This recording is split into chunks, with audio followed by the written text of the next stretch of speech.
a nuestro invitado, Larry Yumibanda, que es también una persona a quien estamos recurriendo para que también haga opinión, haga comentario. Así que, bienvenido Larry y felicitaciones, ¿ah? Gracias. Un día más Buenos para días, celebrar. buenos días, sí. Estamos haciendo cada vez más viejitos, ¿no? Pero gracias. También buenos días a la audiencia. Aquí a las órdenes. Comencemos. Correcto.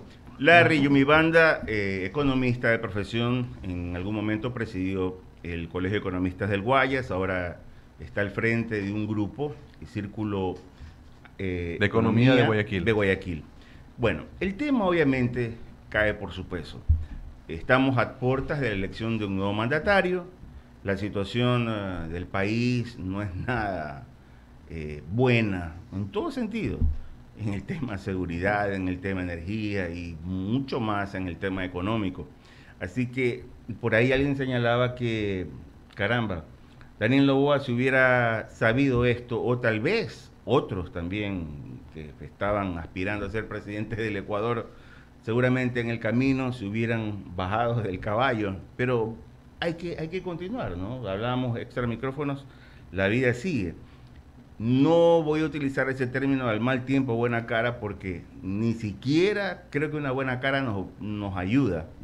Tal vez para el desarrollo personal, el de la familia, pero la situación afuera es terrible, Larry. Así que entremos en materia.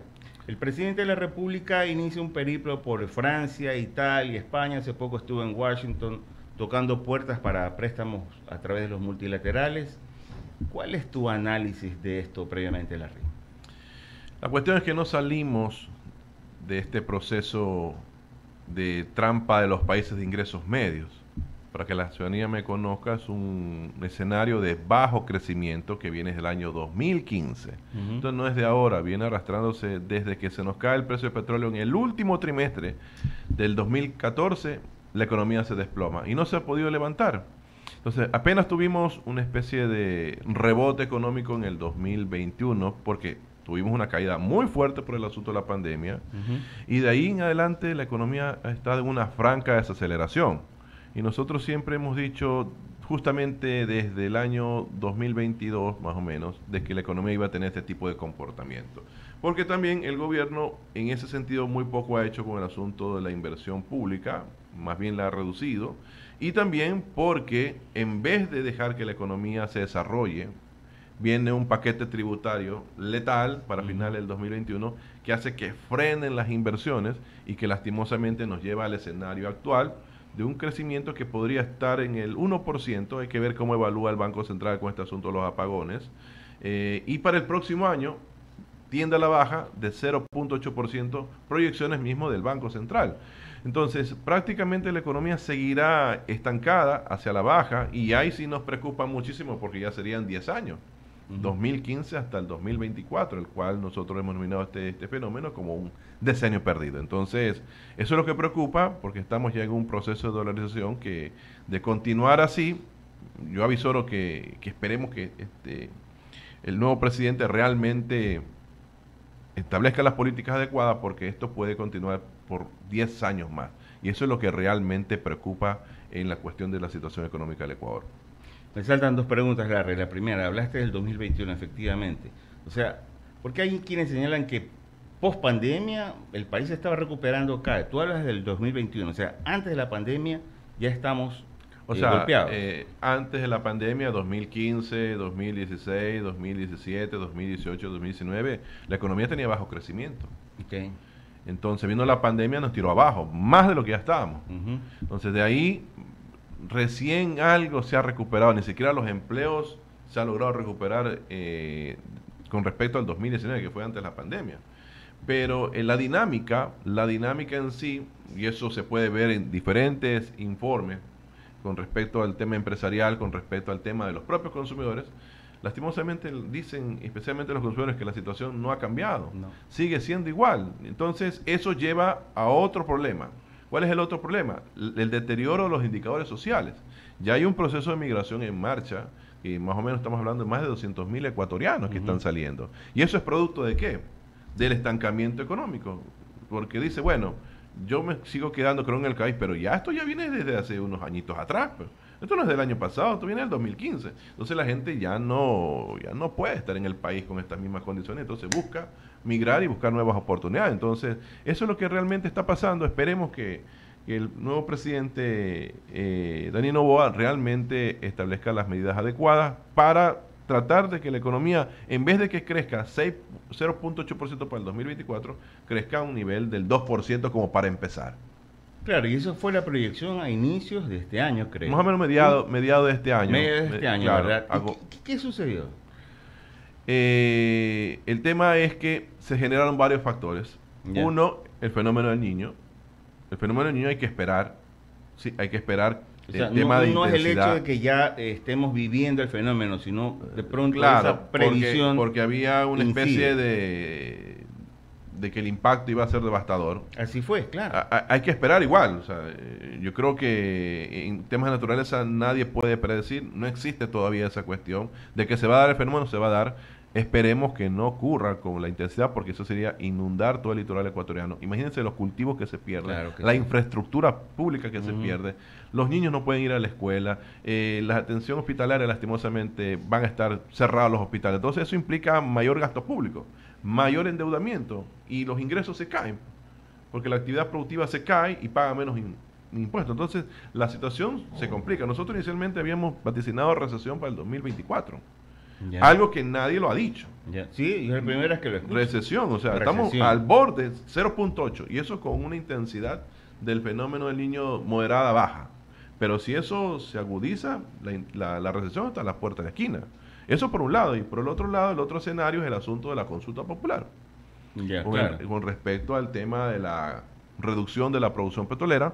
En buena hora termina el tema de la prebenda petrolera que se hizo con Petrotrailandia. Ahí nos va a ayudar un poco a compensar la caída de la producción. Estamos hablando de 60 millones de barriles de producción de barriles anuales, y eso va a ayudar un poco al tema del ITT, pero hay que desmontar eso, y eso tiene un costo de más o menos $1.000 millones. Sí, aproximadamente. Entonces es eso fue como lo que esos anunciaron. $1.000 millones no sirven para Claro hacer que sí. escuelas, no sirven para mejorar los Seguridad. hospitales, tema de seguridad, tema de infraestructura, pero lo tenemos que destinar para desmontar una actividad productiva que de alguna otra forma contribuye, dado los precios internacionales del petróleo que están por encima de los $80, lastimosamente tenemos que destinar para hacer ese desmontaje. Yo creo que ahí, por los apasionamientos políticos, lastimosamente, y también por el asunto de la Corte Constitucional, para mi juicio no debería haberse realizado la consulta popular. De acuerdo. Estamos dialogando con el economista Larry Mibanda, expresidente del Colegio de Economistas del Guayas y también ahora del Círculo Económico de Guayaquil. Leía un reportaje, y cito a la fuente, Diario La Hora, un reportaje que en verdad pone los pelos de punta. Ellos calculan, y son bases del INEC, ojo, Instituto Nacional de Estadísticas y Censo, por si acaso. 400.000 ecuatorianos aproximadamente, Larry, viven con $3 al día, 400.000 ecuatorianos. O sea, por Dios, es una cifra espeluznante, te digo. ¿Por qué hago esta reflexión? Porque una cosa, y tú obviamente como experto sabes, yo puedo hablar de temas macroeconómicos y digo, bueno, la situación no es mala, tampoco es buena, pero nos mantenemos. Pero ¿cómo le explico a una persona, a un ecuatoriano común, ya en temas microeconómicos, cuando están todos los días tocando puertas por un empleo, cuando no tienen necesidades para satisfacer o cumplir obligaciones? Eso es lo que preocupa. Por eso le decía, no ha habido mejoras sustanciales, más bien se han estancado los indicadores sociales. Estamos hablando del 40% de la población Claro. en pobreza multidimensional. Y no solamente por el tema de ingresos.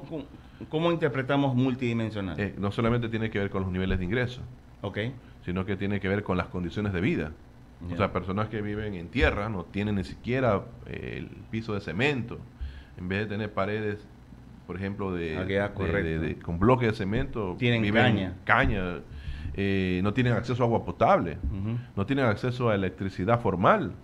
Entonces, así está más o menos el 40% de la población. Sí, Y efectivamente. específicamente están en las zonas rurales del país y en las ciudades, en los sectores urbanos populares que nosotros denominamos. Entonces, la situación es complicada, ¿no? Uh-huh. Es compleja, y esto ha generado también que el tema de inseguridad también se haya disparado.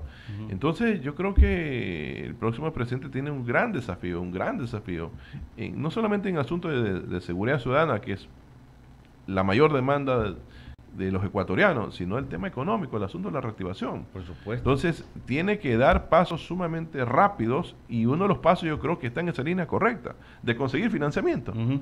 Eso es lo primero que tiene que hacer, porque apenas se siente a gobernar, tiene que presentar el Plan Nacional de Desarrollo, ya el equipo de planificación tendrá que hacerlo, y segundo, la reforma presupuestaria 2024. Entonces vamos a ver cuál es la estructura de gasto, cómo más o menos va a manejar el 2021. Ahí se ve prácticamente qué es lo que va a hacer el Ministerio de Obras Públicas, qué va a hacer educación, qué va a hacer turismo, qué va a hacer salud. Entonces, en función de eso, bueno, va avanzando el tema. Pero si presenta una reforma presupuestaria menor al presupuesto codificado o devengado del gobierno saliente, el tema no pinta bien, porque quiere decir que no se ha conseguido todo el financiamiento. Y eso va a implicar que de alguna otra forma la proyección económica del Banco Central del 0.8% se mantenga o pueda ir a la baja, ¿no? Y sería terrible. Ahora, ¿tú crees que esta visita que hizo, te dije hace un momento, a Europa, ahora creo que la semana pasada en Washington, porque pienso yo, y me corrige si estoy equivocado, por el momento nuestra olla son los multilaterales. No veo de alguna otra manera como para Tenemos un riesgo país sostener. que está por encima de los 2.000 puntos. Exacto. No podemos emitir bonos, no se puede conseguir financiamiento a través del mercado de capitales, si lo queremos llamar así, que es prácticamente lanzarlo a través de los mercados de valores. Tenemos los multilaterales, pero el tema es que vino Daniel Noboa y le pide un préstamo puente, pero también hay una deuda con el Fondo Monetario Internacional de 8.000 millones de dólares. Sí, señor. Y hay que comenzar a pagar fuertemente a Claro partir que del sí. 2025 prácticamente. Tenemos también los gobiernos, y en eso está China. O sea, yo no descarto que también busquen financiamiento con China. Y este tipo de financiamiento tiene que ser totalmente transparente, ¿no? Yo creo que en ese sentido es bueno el acercamiento, porque el FMI y China son los dos grandes financistas del mundo. Entonces yo no considero que el gobierno descarte esa posibilidad. Ojalá haga el acercamiento con China. Y de ahí viene el tema de la deuda interna. El gobierno de Lazo, claro. el primer año el gobierno de Lazo hizo una emisión de bonos por $1.000 millones al BIES. Estamos hablando en el 2021. 2022 lo subió a $2.500 millones en emisión de papeles, que los compró el BIES como diversificación supuestamente de la cartera de inversiones de parte del banco de los afiliados. Y en este año posiblemente siga una cifra de 2.000 millones. Entonces, a lo que nosotros preocupa es que puede hacer que la dinámica para el gobierno de Noboa también continúe en esa línea. Que sigan consiguiendo financiamiento de deuda interna a través del banco de los afiliados. Y eso podría seguir agravando la situación del banco de los afiliados, que de hecho tiene problemas. No solamente tiene problemas de liquidez, sino también tiene problemas en la administración. Y lastimosamente esa es la realidad con la cual se enfrenta el próximo gobierno. Esperemos que consiga realmente ese préstamo puente, lo necesita desembolsos frescos para finales de diciembre o para finales de enero, para que la economía tenga una dinámica y no se le caiga en el primer trimestre, que eso es lo que realmente a nosotros nos preocupa, ¿no? Una más, Larry, y ya es internacional, y obviamente va de la mano con lo que señalaste en China. Veía que el presidente de China, Xi Jinping, en estos momentos se reúne con Joe Biden en Estados Unidos, una visita de 4 días por esta reunión de cooperación financiera del Pacífico. Y China también tiene en estos momentos problemas económicos. Y de alguna manera visita, entiendo, a Estados Unidos es para atenuar, si se quiere, esta crisis. No sé si buscarán de pronto financiamiento.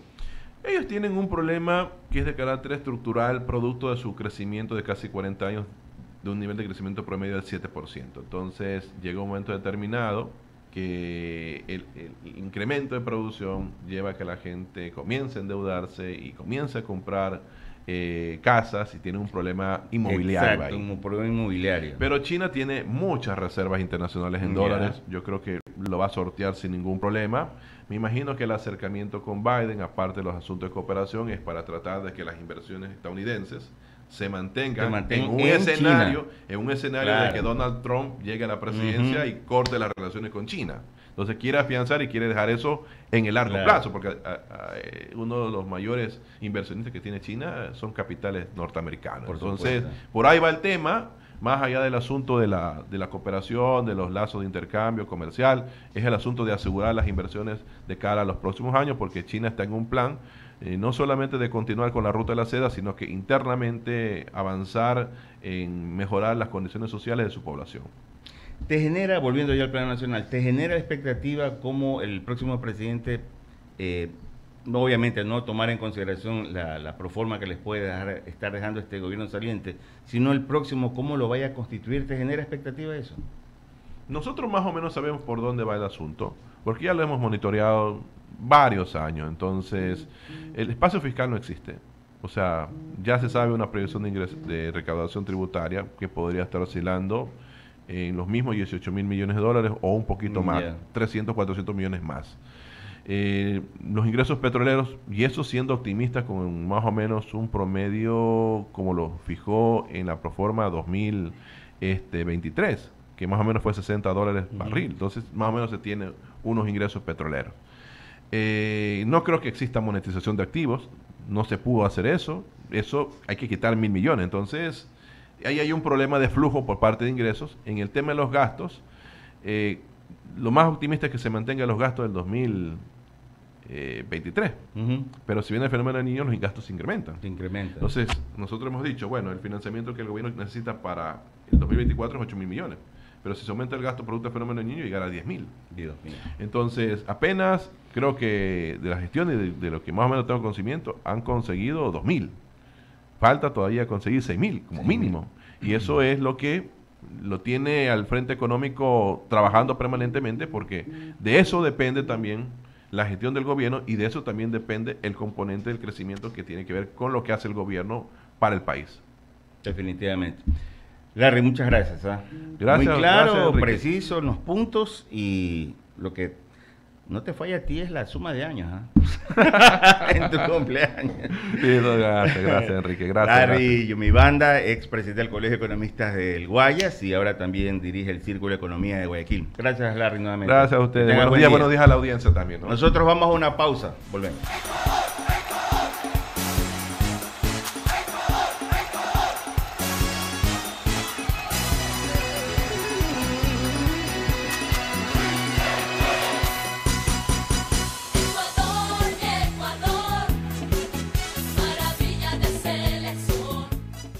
Hacemos un corte y enseguida regresamos. Inicio de espacio publicitario.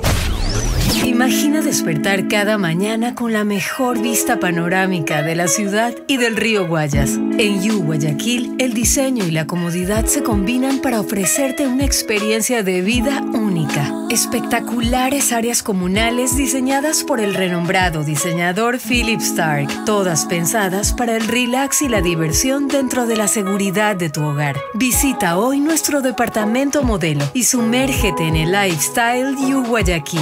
El arte de vivir alcanza una nueva altura. Un proyecto Uribe Schwarzkopf. Para más información visita www.ugye.com. El cáncer de próstata es la segunda causa de muerte en el Ecuador. La prevención es la única cura contra el cáncer. Si tienes más de 50 años, hace un chequeo anual y salva tu vida. El examen de próstata dura máximo 8 segundos, que pueden hacer la diferencia. No dejes tu salud para luego. Solca, somos esperanza de vida.